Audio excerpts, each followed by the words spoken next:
थांबा आधी मराठीत होऊ द्या. अच्छा मराठी उद्या मग तुमच्या याच्यावर येतो.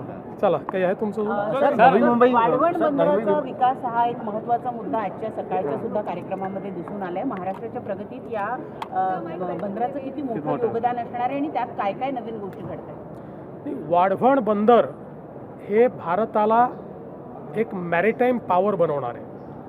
कारण जगातल्या पहिल्या 10 मोठ्या बंदरांमध्ये या वाढवण बंदराचा समावेश होणार आहे.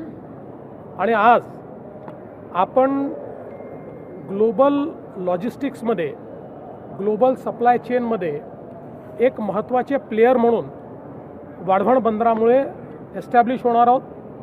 जगाच्या इतिहासामध्ये सगळ्या प्रगत देशांची प्रगती ही पॉर्टलेट डेव्हलपमेंटनी झालेली आहे. बंदरांच्या विकासातनं जी अर्थव्यवस्था तयार झाली.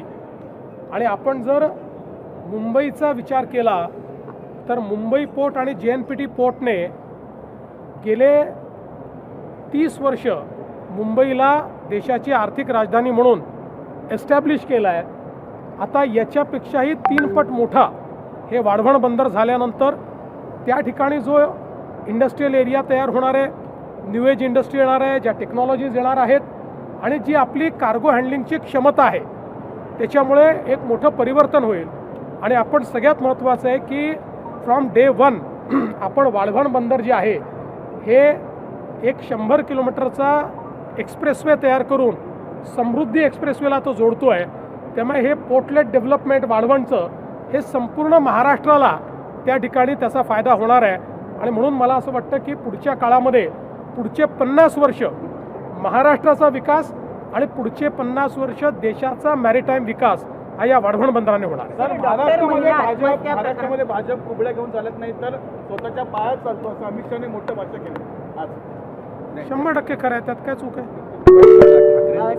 डॉक्टर महिला डॉक्टर कुबड्या घेऊनच तुम्ही सत्तेमध्ये आला. त्यांना कुबड्यांचा अर्थ कळत नाही. त्यांना जर अर्थ कळला असता तर त्यांची अशी अवस्था झाली नसती. सर महिला डॉक्टर मित्र म्हणजे कुबड्या नसतात. एक मिनिट सर महिला डॉक्टर आत्महत्या प्रकरणामध्ये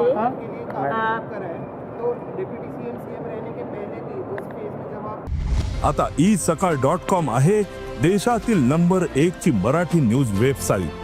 प्रत्येक अपडेटसाठी isakal.com ला नक्की भेट द्या.